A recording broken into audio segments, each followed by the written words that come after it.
नमस्कार विद्यार्थियों, आप सभी का आपके अपने YouTube चैनल आरपीएससी विद नवीन सैनी में स्वागत है। विद्यार्थियों, हम पढ़ रहे थे राजस्थान की कला एवं संस्कृति। उसमें हमने लोक देवता लोक देवियाँ कंप्लीट कर लिए। आज से हम शुरू करेंगे राजस्थान के प्रमुख संप्रदाय। तो देखिए, सबसे पहले संप्रदाय क्या होता है। संप्रदाय ऐसे, जैसे आपने साइकोलॉजी में भी पढ़ा होगा कि ये व्यवहारवादी संप्रदाय हैं, ये वो संप्रदाय है, फलाना संप्रदाय है।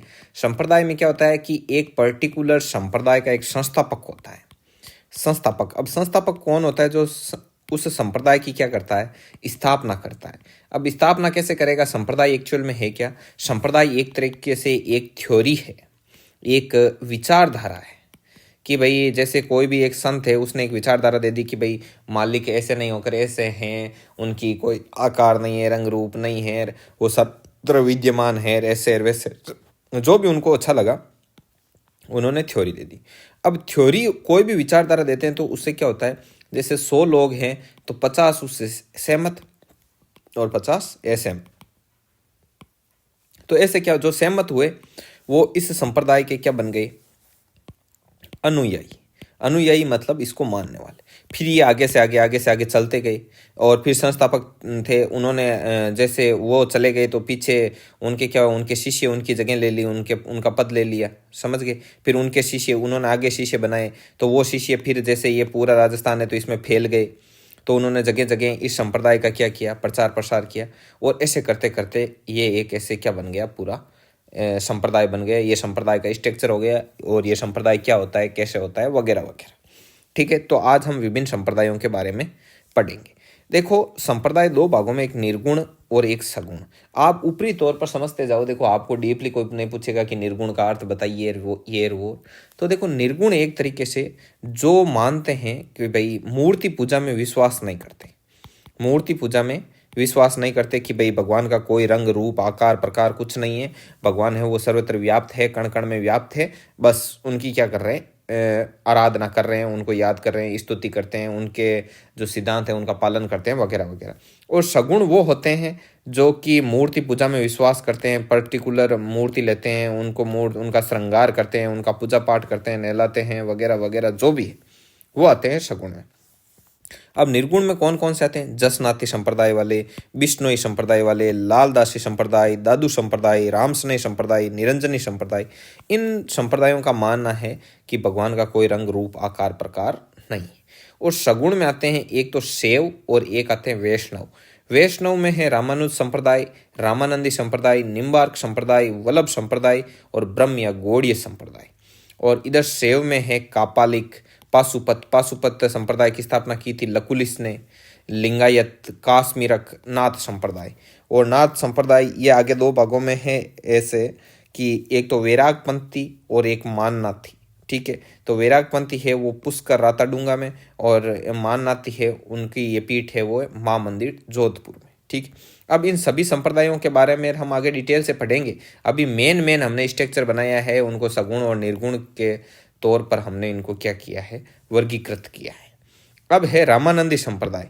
तो रामानंदी संप्रदाय देखो ये कहाँ से शुरू है, ये आपके ये रहा रामानंदी संप्रदाय। अब हम रामानंदी संप्रदाय के बारे में पढ़ेंगे। ये रामानंदी संप्रदाय है और इसके बारे में हम करेंगे अध्ययन। देखो, रामानंदी संप्रदाय की स्थापना की थी रामानंद जी ने। किसने की? रामानंद जी ने। और रामानंद जी ने ही भक्ति आंदोलन को उत्तर भारत में लाने का श्रेय दिया। जो भक्ति आंदोलन कभी दक्षिण भारत की ओर चलता था, उसको उत्तर भारत की ओर लाने का श्रेय किसको दिया? रामानंद जी को।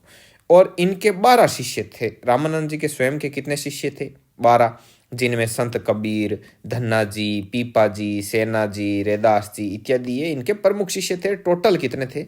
12। राजस्थान में कृष्णदास जी पयहारी ऐसे लिखा हुआ है, पयहारी। तो कृष्णदास जी पयहारी ने गलता जी कहाँ है? जयपुर में नाथपंथियों को शास्त्रार्थ में पराजित कर यहाँ रामानंदी संप्रदाय की पीठ स्थापित की। अब राजस्थान में कृष्णदास जी थे, कृष्णदास जी इनके कोई चेले थे, तो उन्होंने क्या किया, गलता जी जोधपुर में जो नाथपंथी थे उनको शास्त्रार्थ होता था, शास्त्र की बातों में जैसे कंपटीशन होता था, जैसे वाद विवाद होता है, उस शास्त्रार्थ में क्या कर दिया था, पराजित कर दिया था। और पराजित कर यहाँ जयपुर में क्या करती थी, रामानंदी संप्रदाय की पीठ स्थापित कर दी। तो आपसे पूछ ले कि जयपुर में रामानंदी संप्रदाय की पीठ किसने स्थापित की, तो कृष्णदास जी पेहारी। अब आगे कृष्णदास जी के शिष्य थे अग्रदास जी। तो कृष्णदास जी के शिष्य अग्रदास जी ने सिक्कर के रेवासा में, मतलब रेवासा सिक्कर, रेवासा कहाँ है, रेवासा सिक्कर है, उस रेवासा सिक्कर में इस संप्रदाय की अन्य पीठ की क्या की थी, स्थापना की थी। ठीक है, आगे देखो। और इस संप्रदाय के लोग, किस संप्रदाय के लोग, रामानंदी संप्रदाय के लोग, रामानंदी संप्रदाय के लोग भगवान राम की पूजा रसिक नायक के रूप में करते हैं, अतः ये संप्रदाय रसिक संप्रदाय भी कहलाता है। ये फैक्ट बहुत ही ज़्यादा इंपॉर्टेंट।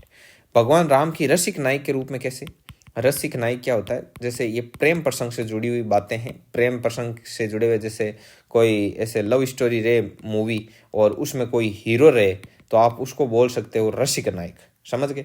तो ये कहते हैं कि भाई आप श्री कृष्ण भगवान है तो उनके तो क्या है कि भाई उनकी तो रसिक नायक के रूप में पूजा होती है कि भाई कृष्ण भगवान थे वो प्रेम के ऐसे प्रेम पुजारी माने जाते हैं। इनके कई गोपियाँ वगैरह थी जो इनसे मन ही मन प्रेम करती थी, राधा का नाम इनके साथ जुड़ा हुआ, शादी इनकी रुक्मणी के साथ हुई, कृष्ण भगवान के कई गोपियाँ ऐसे। बोले कि इनको तो आपने बड़ा कलरफुल शो किया है, इनकी लाइफ को तो आपने बड़ा रंगीन बताया, कलरफुल बताया। और भगवान राम को, भगवान राम मर्यादा पुरुषोत्तम श्री राम, आदर्शवादी श्री राम, और मतलब माता पिता का कहने मानने वाले, आज्ञाकारी, ऐसे बता दिया। तो हम भी क्या करेंगे, राम की रसिक नायक के रूप में, जैसे कृष्ण भगवान को मानते हैं वैसे मानेंगे इनको।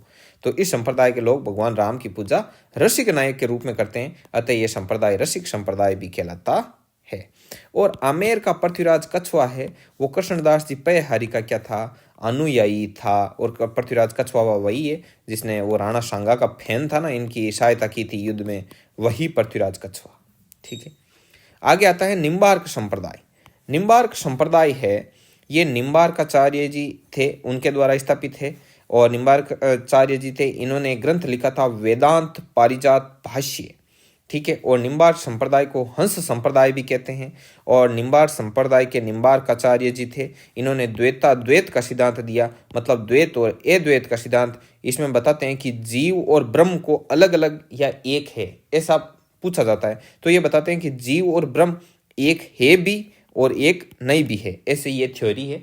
तो ये फिलोसॉफी में चलती है, बहुत बड़ी थ्योरी है। इसको छोड़ो, आप सिर्फ इतना ध्यान में रखना कि निम्बार्काचार्य जी के द्वारा जो थ्योरी दी गई थी वो कौन सा था, तो वो द्वैत का सिद्धांत था। और इनके द्वारा रचित ग्रंथ था वेदांत पारिजात भाष्य, वेदांत पारिजात भाष्य। तो ये क्वेश्चन फेवरेट रहा है आरपीएससी का, कई बार पूछते हैं कि वेदांत पारिजात भाष्य है वो किस संप्रदाय के जो संस्थापक ने लिखा था, तो वो लिखा था निम्बार्क संप्रदाय के निम्बार्काचार्य जी। ठीक है, इसके बाद में इस संप्रदाय के लोग राधा जी को भगवान कृष्ण की क्या मानते हैं, पत्नी मानते हैं। कौन से, निम्बार्क संप्रदाय वाले। तो देखो हकीकत में राधा थी वो कृष्ण भगवान की मतलब प्रेमिका थी, पत्नी नहीं थी। ठीक है, पत्नी थी इनकी रुक्मणी। तो अब देखो पत्नी रुक्मणी थी तो लेकिन राधा इनकी प्रेमिका थी, तो फिर भी इस संप्रदाय के लोग राधा जी को क्या मानते हैं, भगवान कृष्ण की पत्नी मानते हैं। ठीक है, और राजस्थान में जो पीठ है वो सलेमाबाद, किशनगढ़, अजमेर में। ठीक है, तो निम्बार्क संप्रदाय की राजस्थान में जो पीठ है वो सलेमाबाद में, और सलेमाबाद किशनगढ़ में, किशनगढ़ अजमेर में। तो ये फैक्ट है ना, ये किशनगढ़ अजमेर वाला, सलेमाबाद वाला, ये बहुत ही ज़्यादा पॉपुलर रहा है आरपीएससी की विभिन्न परीक्षाओं में, तो इसको आप घोट के पी जाना। ठीक है, और आचार्य परशुराम जी ने ये सलेमाबाद वाली जो पीठ थी ना, इसकी स्थापना आचार्य परशुराम जी ने की थी, ये ध्यान में रखना। इसके बाद में आता है वल्लभ संप्रदाय। वल्लभ संप्रदाय का ग्रंथ, ये ग्रंथ है यहाँ पर, इसको मैं थोड़ा रब कर दूं। ये वल्लभ संप्रदाय की स्थापना की थी वल्लभाचार्य जी ने, और शुद्धाद्वैत का सिद्धांत दिया था, शुद्ध प्लस अद्वैत सिद्धांत दिया था। और इनका वल्लभाचार्य जी का ग्रंथ था अणुभाष्य। ठीक है, अब देखो आगे। इस संप्रदाय के लोग श्री कृष्ण के बाल स्वरूप की पूजा करते हैं, जैसे वो माखन चोर, नटखट शरारती थे ना शुरू में, तो उनके बाल स्वरूप की पूजा करते हैं वल्लभ संप्रदाय के लोग। और वल्लभाचार्य जी ने वृंदावन में श्रीनाथ मंदिर की क्या की थी, स्थापना की थी। तो ये फैक्ट इंपॉर्टेंट है। और देखो वल्लभाचार्य जी और इनके पुत्र थे विठलनाथ जी। तो 4 शिष्य इनके और 4 शिष्य इनके, मतलब वल्लभाचार्य जी के भी 4 शिष्य और 4 शिष्य वल्लभाचार्य जी के और 4 शिष्य विट्ठलनाथ जी के, तो कितने हो गए 8।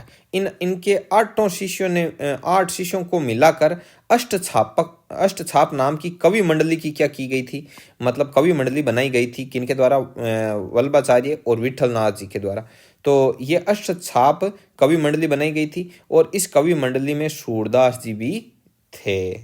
आगे देखो 1672 में दामोदर जी व गोविंद देव जी ने नाथद्वारा के सिंहाड़ गांव में श्रीनाथ जी की मूर्ति को स्थापित करवाया।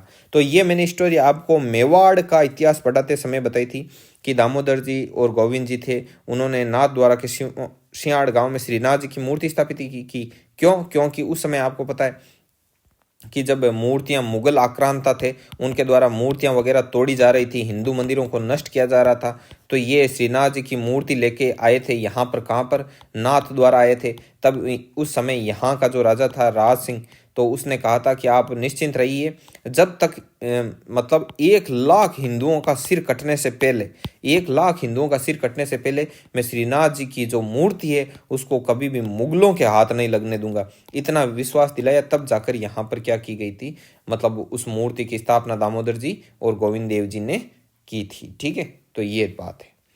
आगे देखो अन्य मूर्तियां। अब मूर्तियां तो ढेर सारी लाए, साथ में मूर्तियां तो कई थी, तो और भी मूर्तियां थी इनके साथ में, मतलब इधर लेके आए मथुरा शेर इस साइड से, क्योंकि उस समय वो तोड़ रहा था, मतलब मुगल आक्रांत था तो कट्टर था, तो वो क्या कर रहा था कि भाई मूर्तियों को नष्ट कर रहा था, मंदिरों को, हिंदू मंदिरों, तबाही मचाई हुई थी। तब और भी मूर्तियां लाए। अब क्या है कि भाई कृष्ण भगवान की अलग अलग जगह अलग अलग रूप में पूजा होती है। कहीं उनको श्रीनाथ जी बोल देते हैं, कहीं कुछ बोल देते हैं, कहीं द्वारकाधीश बोल दिया, कहीं मदन मोहन बोल दिया, ऐसे। तो अब देखो अन्य मूर्तियां कहाँ कहाँ स्थापित की। मथुरेश जी के रूप में जो पूजा जाता है वो उनको कोटा में पूजा जाता है और कोटा में स्थापना की इस मूर्ति की। द्वारकाधीश नाम से कांकरोली में, कांकरोली कहाँ है? राजसमंद में। मदन मोहन जी और गोकुल चंद्र जी के नाम से कामा में, और कामा कहाँ है? भरतपुर में। और करौली में भी मदन मोहन जी की मूर्ति है, लेकिन जो मदन मोहन जी की मूर्ति कामा भरतपुर में है वो इस वल्लभ संप्रदाय की, मतलब वल्लभ संप्रदाय के द्वारा स्थापित है। किस संप्रदाय के द्वारा स्थापित है? वल्लभ संप्रदाय के द्वारा। लेकिन करौली में जो कृष्ण भगवान को मदन मोहन जी के रूप में पूजा जाता है, जहां और वहां पर जो मूर्ति है वो गौड़ीय संप्रदाय की है। किस संप्रदाय की है? गौड़ीय संप्रदाय की है वो मूर्ति। ठीक है, और ये जो गौड़ीय संप्रदाय, ये आपका वल्लभ संप्रदाय जो हम पढ़ रहे हैं, ये संप्रदाय पुष्टि मार्गीय संप्रदाय भी कहलाता है। ठीक है, आगे बात समझ में आपके?